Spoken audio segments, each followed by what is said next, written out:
Hi, everyone. I'm attorney Donna DiMaggio Berger, and this is Take It to the Board, where we speak condo and HOA. This is the second half of my interview with Marisa DiLenge. It's very interesting. Many years ago, I sold a property and the gentleman was asking me, I want to put wood floors everywhere. And I got a quote and it's going to be like $40,000. So if I put the wood floors in, do you think I'm going to get that $40,000 back? And I was looking at him and I did the math in my head and I said, my crystal ball's not working, but let's look at it this way. And he said, sure. I said, you are in fabulous shape. You go to a gym? He says, oh yeah, I'm a member of this gym. I get massages twice a week. And he's telling me everything he does in his lifestyle, manicures, pedicures. Man was in beautiful condition. And I said, what kind of return on investment do you get for all of that? Like, does the gym give you back money after? He's like, no. He goes, I do it because it makes me feel good and because I enjoy it. I go, then put the floors in. Put the floors in and don't look at your home and the floors that you're going to live on 24/7, and even not 24/7, even if you're only there for 8 hours a day or 12 hours a day. But you're getting the benefit and the enjoyment. You're going to enjoy it just like you enjoy the gym and the massage. You're going to walk in and go, I love these floors. And that's all that matters. It's not whether you can get the $40,000 back after you make that investment. And it's very interesting how people view their real estate and how they'll go out to dinner and spend $200 on a bottle of wine, but they won't replace their stove that has 3 burners that don't work. Well, the wooden floor story, was that in a single family home, Marisa, or yes. a condo? Okay, yeah. I was going to say, no, if it was a condo unit, you better tell them to lay down the sufficient soundproofing material. I have a crazy story about that. I have a gentleman who bought in a condominium and he owns a concrete epoxy company or whatever. He's from New Jersey and the place had all carpet and he's like, oh, wow, this is great. I'm going to rip this carpet up and I'm going to put my concrete epoxy. I'm like, oh, not so fast. I said, we have to look at the rules and your rules may say that you need to have sound barrier.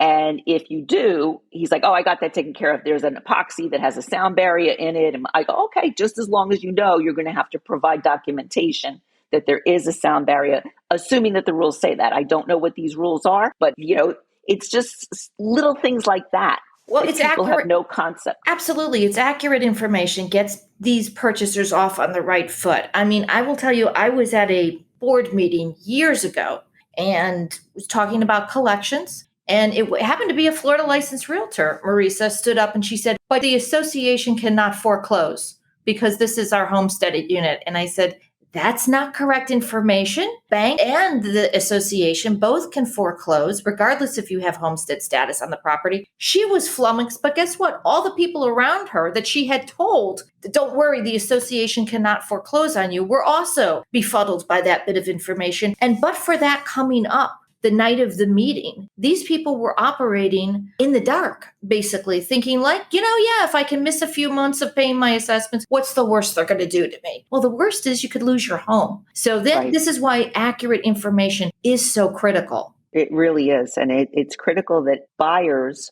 really have the right representation and get the information so that they know what they're dealing with. I just have a quick question for you because I know that you do a lot of work with different condo associations. And something that I took note of last week, I was out showing property on the Galt and on the Intracoastal, primarily Fort Lauderdale. And there was 7 buildings that I counted that their pools are closed. 7, all because there's issues. The pool has an issue. It was leaking. It's in the garage. It's probably sitting on top of the garage structure. And these things came to light, obviously, because of Surfside. I just find it mind-boggling that all of these buildings have their pools closed and that they're all having work done to them. And this is not just, remarciting or diamond brighting or making it pretty. This is structural things with these pools. And I said to myself, wow, I counted in one day 8. I said, I really should make it like take a Saturday afternoon and go up to Pompano and see how many other pools are closed. Well, it's an interesting point because remember, land is at a premium. I mean, nobody knows that better than you. And developers, they pack it densely. And so many of them, again, back in the 70s, 80s, and 90s, they built the garage structure with the pool on top. We just had a guest on, Brian Steele of East Coast Facilities. And one of the things I was talking to Brian about is all these heavy plant materials, these huge planters sitting on top of the deck that sits on top of the parking structure. And of course, you're going to always have leaks with pools over time. We're talking a lot of these communities are 30, 40, 50 years old. So right. It's natural. It's going to leak at some point. I'd love to get a developer on the podcast because I'm wondering if they've changed their layout in terms of where the pool is situated. Interesting. Yeah, when you go into new construction, are they still putting the pools on top of the parking structures? I just sold in Solimar, and yes, they have two pools. They did the right thing. They're putting a pool on the west side of the property and a pool on the east side, because as you know, most go on the east side, so you have the view of the beach, but after 12 o'clock, you have no sun because the buildings tower over. So Solimar is doing it on both sides. The one on the east side of the building will be in the ground, facing the ocean. The opposite side, the west side, is going to be on top of the garage. So what kind of due diligence do you tell your purchasers to do? I mean, I know what you give them. You give them the documents. They have the right to rescind. But is there any other kind of due diligence that you will counsel a new purchaser to look into? Basically, I stick to the documentation, the 40-year. If it's an older building, I want to see it. I want to make sure that the building has been recertified, the budgets, the minutes. And the minutes are tell-all, because in the minutes, and it's interesting, you will see some minutes are very vague. They say that Mary made a motion to do XYZ, and there's no notes. And then other buildings have books. They're like a court transcript. Oh my God, goodness gracious. Like so-and-so said this, and there was profanity, and it's like unbelievable what you read. And then others are extremely vague. And the vague ones frighten me, to be honest with you, because we really don't know what's being discussed other than the agenda item. And then we don't know what's transpired further on from that. So unless the numbers look good and everything looks good and there's no litigation, because remember something, cash buyers, they don't know if there's litigation. The closing agent doesn't check for litigation, only litigation against that apartment, not against the complex. They're checking clear title.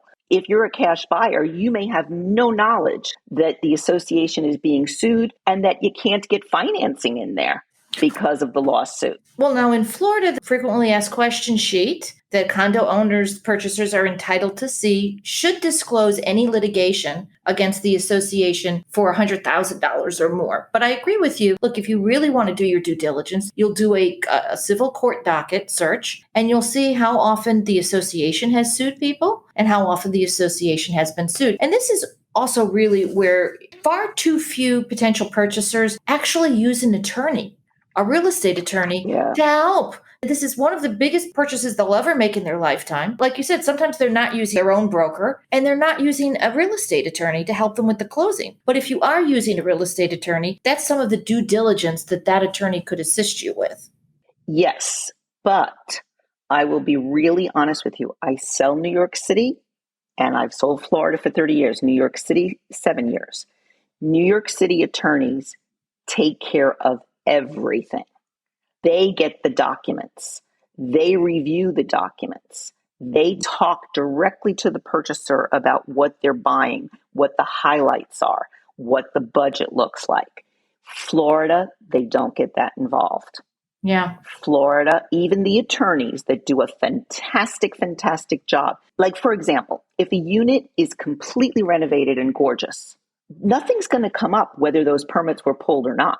The only time we'll know if there's an issue if there's an open permit that needs to be closed. But if no one asked, we don't know if all that work was properly permitted, and the attorney doesn't know either because there's no record of it. So the attorney doesn't say, "Oh, by the way, is the place you're buying renovated recently? Let's get the permits." This is all left, hopefully, to the realtor to advise and educate and make sure that the client is aware of what they're getting involved in. And I have to be really honest with you, other than my little master broker group, where it's the cream of the crop of realtors, I would say that 90% of the realtors out there don't do it, aren't interested in doing it, don't want to get involved, and prefer to have a laissez-faire. Don't ask, don't tell. If you come to me, I'll ask you. But otherwise, I'm not going to open a can of worms. And I think that's a very bad disservice to the community. I really do. So, how would somebody find this elite core of realtors, Marisa? How would, because listen, it's even, I've talked about this with other professionals on the podcast, is everything's so highly commoditized that often people are just looking for price points, right? What's it going to cost me? They're not looking for credentials. They're not so much looking for experience. But let's say we really have people who say, you know what, I want that kind of realtor that's going to take care of just about everything for me. How do they find him or her? Well, here in South Florida, we do have an organization called Master Brokers of Florida. We have a Dade County chapter and a Broward and Palm Beach chapter. And this is an exclusive group of individuals. It's invitation only. It got started in 1992 by Helen Nicastri. I don't know if you're familiar with her. I know the name. Fabulous, unbelievable woman, fabulous agent. 1992, we had Hurricane Andrew.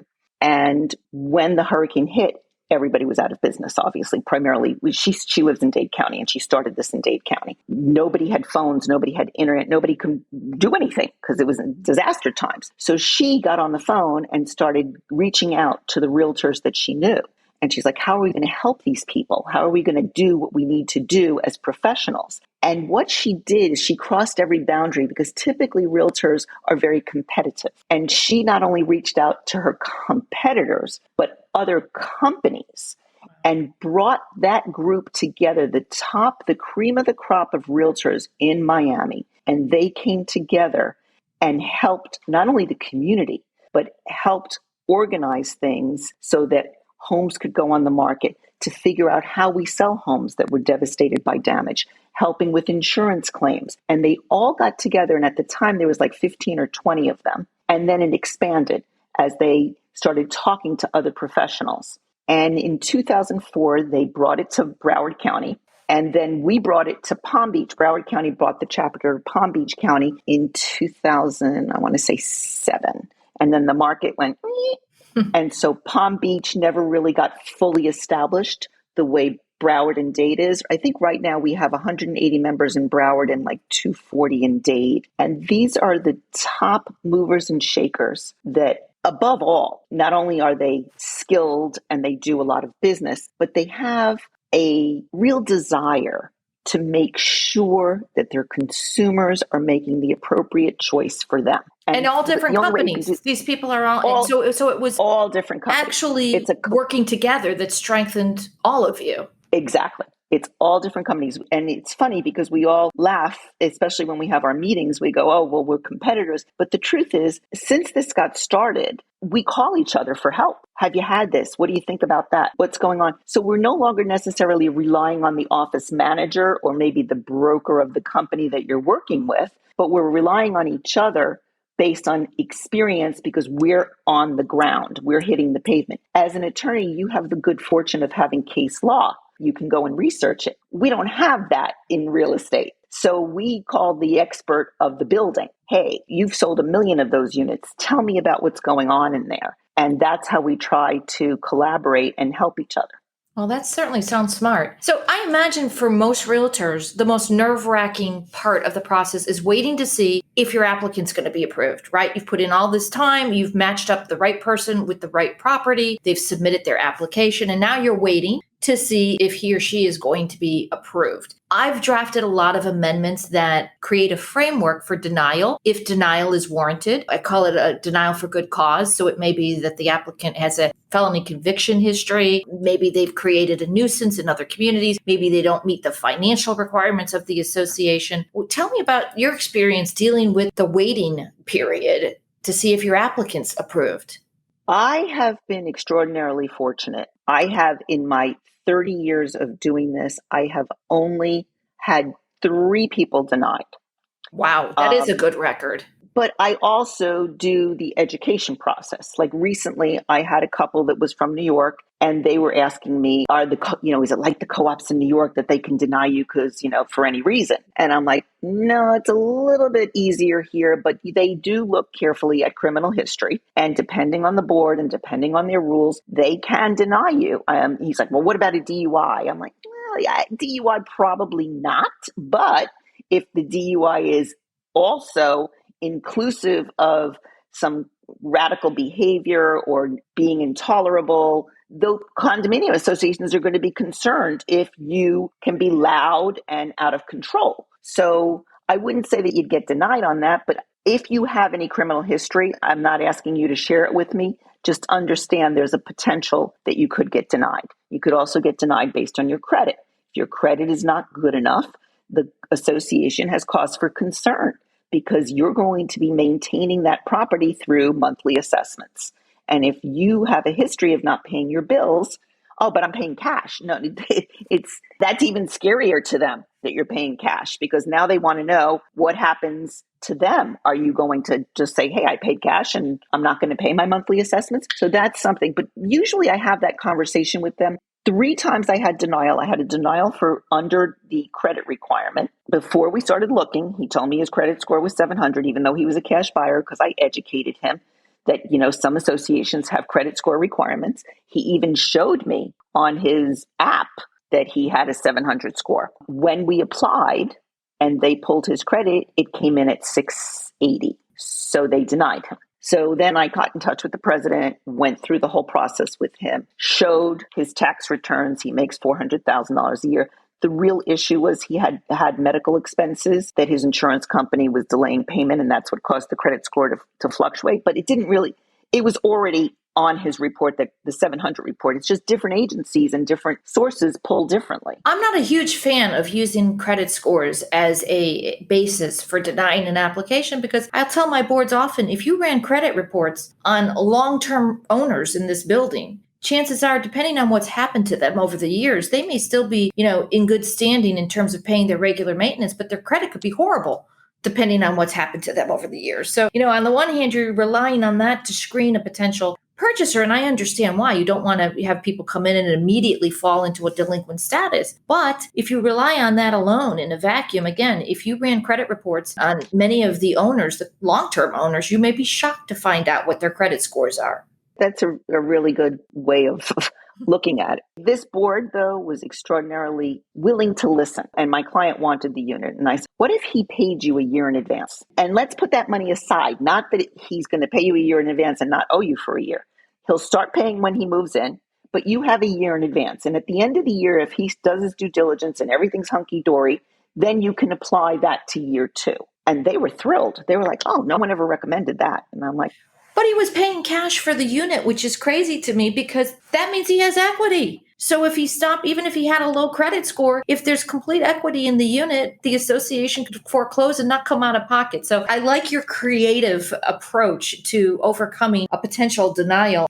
One of our condos on South Beach actually denied a very, very famous recording artist because they felt that she would just draw too many paparazzi to the building. And that was a potential nuisance. New York does that all the time. I heard that the Madonna was turned down by her co-op board way back when. Yeah. Lots of places. New York does it frequently. But you advise, Marisa, that you do a lot of due diligence before matching up a person with a property. For instance, that's probably why you have very few that have been denied. If somebody was looking in a 55 and over community, I'm assuming you wouldn't be taking a family with young children to go look for a unit in a 55 or over. No, even though that some of them do have, well, I think all of them do have, isn't that a state law that they can accept 20% if they wanted to? It's not a state law. It's the federal law says that you have to have at least 80% of the units occupied by somebody age 55 and over. The 20% is really retained for younger surviving spouses or adult children who inherit. Now, there are some associations that do use that 20% cushion more liberally to allow somebody younger to move in. But again, it all depends. Depends on the practices of that particular community. I mean, if somebody absolutely wants to see it, I will show it to them after I explain to them the chances of you getting approved here are slim to none. But it's like anything else. The restrictions in a 55 plus, like you say, if the community is flexible, some of them are flexible. And the reason that they are flexible is because they've had a turn. And like you said, buildings that were built in the 60s and 70s, they're base is now 80-year-olds. So they're passing on. New people are moving in and they're 55 or 56 or 58. And they're buying there because it's so affordable in comparison. I mean, there's a drastic difference in price point between a community that is 55 plus and a community that has no restrictions. So it becomes very affordable for somebody to be able to move in there that maybe is heading towards retirement. So if you start getting boards of directors of all 55, 58, 60-year-olds, they have a different perspective than the people that are 80. Well, you're right. We have generational conflicts in these communities between the younger people who have moved in and now are on the board and the people who have aged in place. So you're 100% correct. It is affordable and there's a lot of amenities in those communities too. Right. And I've personally sold many, many units during the pandemic to firefighters and teachers that retired out of the system, whether they were in New York or Boston, et cetera. And they were able to buy something for 150, 200,000 and have a lovely home in Florida, where that same unit in a non-restrictive community would have been twice the price. You know, I have to just say it. I know 55-year-olds with 4-year-old children. So I really think that the law should maybe increase that to 65 and over, because it's not, being 55 today is not what it was back in the 40s and 50s, where people wanted to move into these communities because they didn't want to be around kids. They were making too much noise. I know a lot of people in their early to mid to late 50s that have very young children. Right. But a lot of these 55 plus communities, they restrict that. They'll say no children full time under the age of X. And it's usually 16 or 18. So if you're 55 and you have a under 18, chances are you're not going to get approved. No, you won't get approved. And frankly, to maintain their housing for older person status, they have to be rigid with regard to occupancy. You mentioned, Marisa, earlier that story about the listing agent who is also the board president. And I wanted to touch on that because in a lot of my communities, realtors run for and serve on the board of directors. And I always get asked, isn't that a conflict of interest? And my answer is, well, it can be at times. It depends. Like that president who was the listing agent should not be voting on approving that particular transaction. But are there issues from your perspective as a realtor with realtors who sell units in a community while also serving on the board? You know, it's interesting that you bring this up because a few months ago, I was trying to sell a unit. And then, of course, the inventory is very, very controlled in a building. And nothing was coming for sale, zero. And then I would see in the county records a closed sale. And then after I saw the closed sale, I'd see it on the MLS as a closed sale. But it never hit the MLS as active. And I was like, what is going on here? And then I noticed it was the same name over and over again. And then I looked up, because you can go to Sunbiz and see who's on the board. And this realtor was on the board. So they had like a little inside thing going. And in that aspect, I think that, and by the way, the properties were not selling for the potential that they could have sold had they been placed on the open market. So in that aspect, I think that it's not appropriate. I think if you're a licensed realtor and you wish to volunteer your time on the board of directors, then along with that, you should not be selling in that building because there are too many conflicts. I agree. I think realtors bring a lot to the table in the sense that they're aware of what the consumer wants.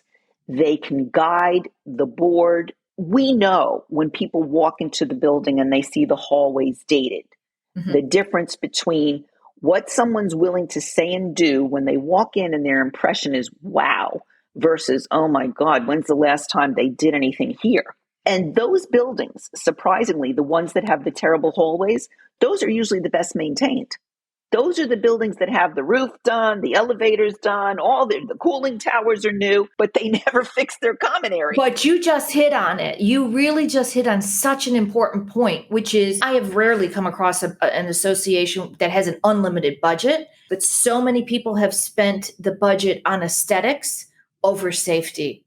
And it'd be great if you can do both, but if there's a choice, it's always safety first. So that's an excellent point you just made. But you're right. For a potential purchaser, they're going to be more dazzled by the beautiful new lobby and the updated corridors and all the new artwork, and not think about, how are the elevators functioning? How old's the roof? Is that work? When's the last time the concrete has been restored? Is there any problem with the balconies? Those type of things. Right. It's very interesting. And I'm in and out of these buildings. And I haven't been to every single one of them. And I love when someone says to me, "Oh, Marisa, what about this building?" And I don't know it. I'm like, "I don't know. I've never been in that building." I was like, "Wow, that's a building I haven't been in." And then I get excited because it's something new to learn. One thing I love about selling real estate is because I'm not the realtor that does just plantation or that just does the Galt Ocean Mile. I'm all over the place. And to me, being all over the place, I think it gives me an edge to learning about different things and being aware of different things in different communities. I mean, I don't know if you remember, but many years ago, I was selling a lot of property up in Wellington, Loxahatchee to firefighters that work down here, but because they work one day on, had 2 days off, they could afford more up in Loxahatchee, but they also had the cancer cluster up there. And so some of those streets had some serious issues with health. Now, it was never proven, but they even had Erin Brockovich, whatever her name is, come and try to prove that the grounds were contaminated. There's a lot of research that went on with that. And to this day, now they're building Westlake there, and it's all gorgeous and it's beautiful. And very few people know that there was this issue with the land. Wow. And I have no idea if environmentally that's going to be an effect long-term in the future. But when you travel around and you're selling everywhere, you learn the different nuances of different places and you become educated, and you can share that education with the consumer who can choose to do with whatever they like to do with it. Well, that's where the inspection process comes in. Most closings, I would assume, before they close, you've got your inspector go in and look. And that's why, for instance, radon inspection over the years became mandated, because radon could prove to be detrimental to health. But again, who's going to know about a cancer cluster is an environmental impact on a whole different level. You're right. I think purchasers are getting more sophisticated. I would assume a lot of them Google the community they're looking at. They may even go on the association website and look. As an association attorney, Marisa, I can tell you I get a lot of issues when I have an owner who has set up a shadow Facebook page or a shadow website that's disrespecting the community, saying don't buy here. I don't know if you've ever run into that, but we've had that issue in a few of our communities. Normally, actually, in the ones I've had, it's been a former renter who is angry and set up either an angry Facebook page tied to that association name, or what we call a shadow website. And it can have a potentially chilling impact on resales in the community. And to me, that's almost like along the guideline. And again, I'm no attorney and don't profess to be, but that's like criminal. To affect somebody's property value, it's like defamation of character, but it's defamation of a property.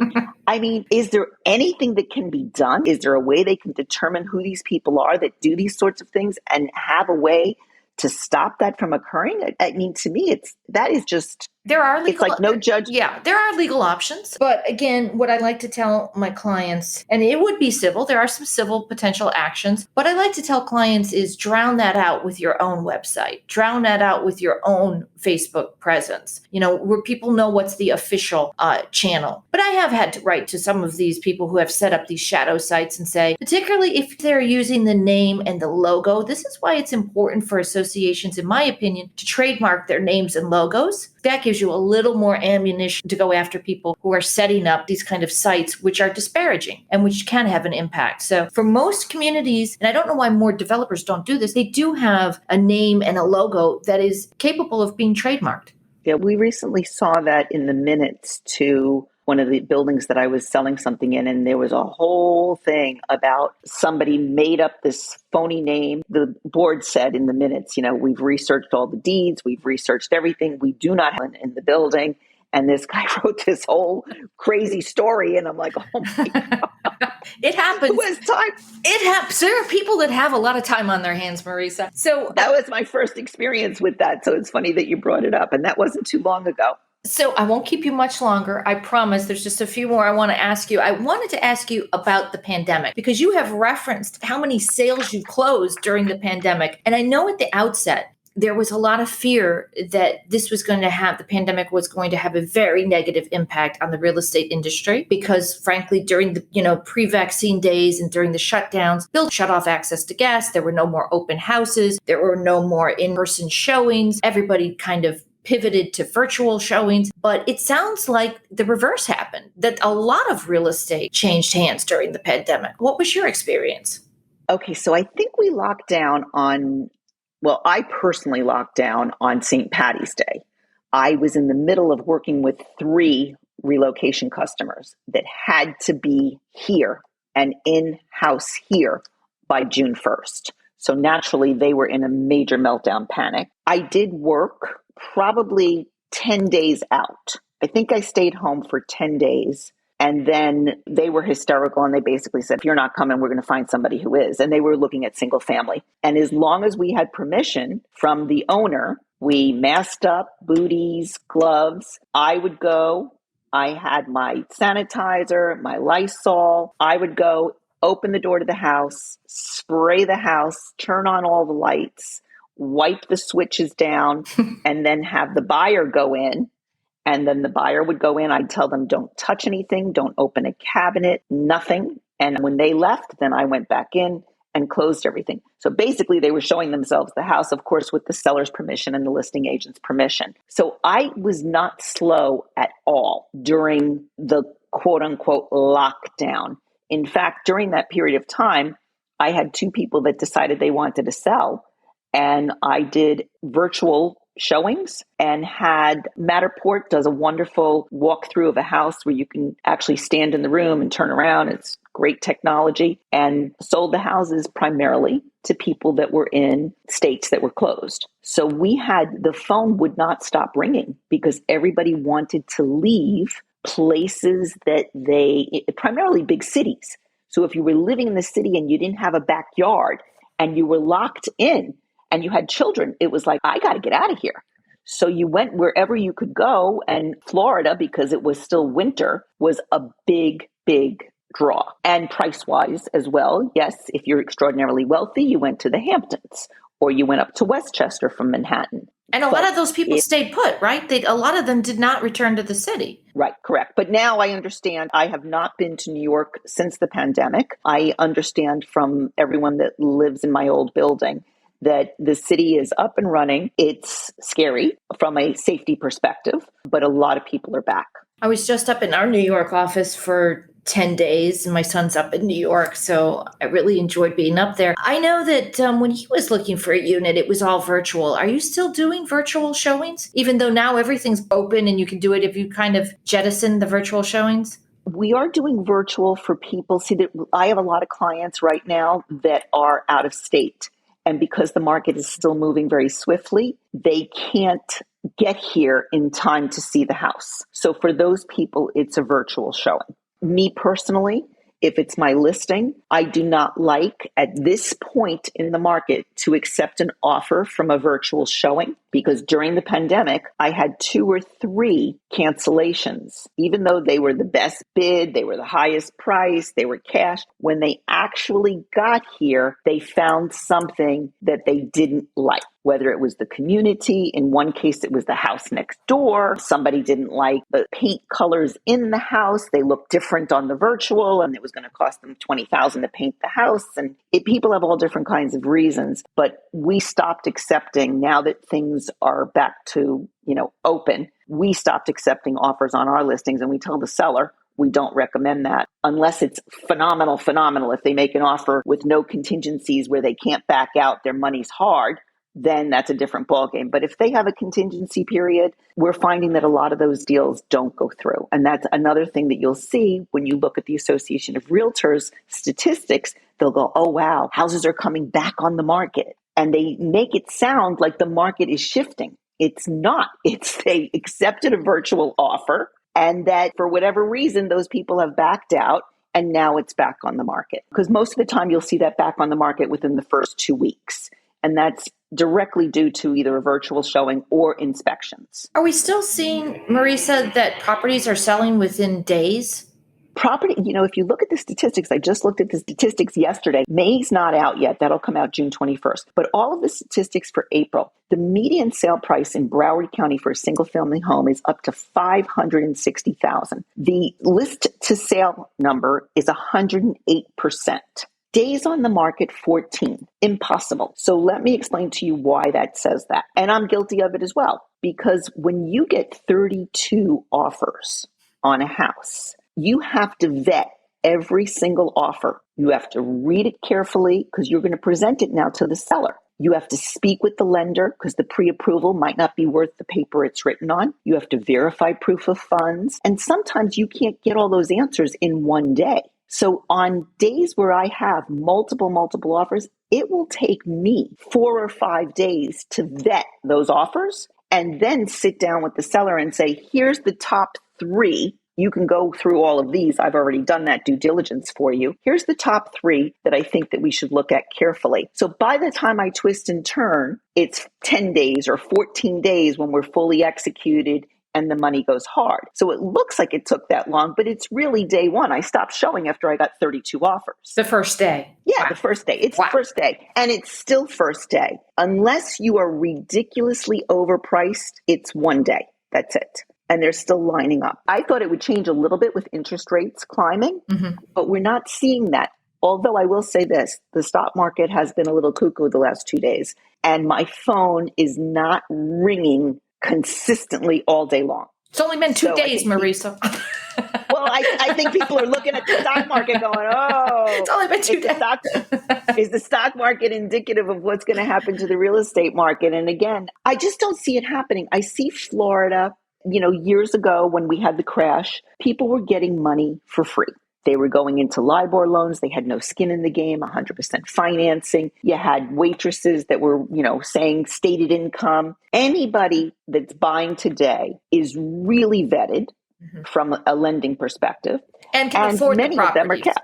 And many of them are cash and they have a lot of skin in the game. So I don't see anything going drastically wrong from a foreclosure perspective. I think we'll do the normal, whatever the normal is in foreclosures. We still have an unbelievable demand of people that want to live here and want to move here. And many of them are being priced out of the market. So that may certainly be an impact to what happens. But right now, it's still all systems go. People are busy. It's summertime and people want to get in before school starts, which is, I think, August 15th or something. So we're still in a very good place. And I don't think that's going to change anytime soon. I certainly would love to see some stabilization, especially for my buyers. I have a little piece of my heart for any of those young kids that are doing that sort of career. They don't make a lot of money and they're hardworking. And I have a lot of clients like that sadly have been priced out of so many homes and they can't compete. They don't have $100,000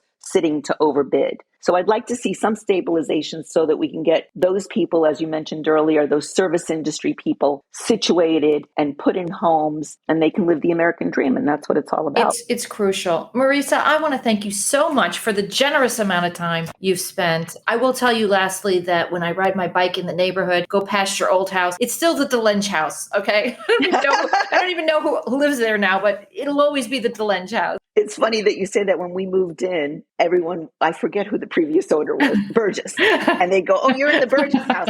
And they said, the house doesn't become yours until you move out. It's true. Apparently it's true. Thanks so much for joining us. Thank you. It was so lovely. Thank you for joining us today. Don't forget to follow and rate us on your favorite podcast platform or visit takeittotheboard.com for more ways to connect.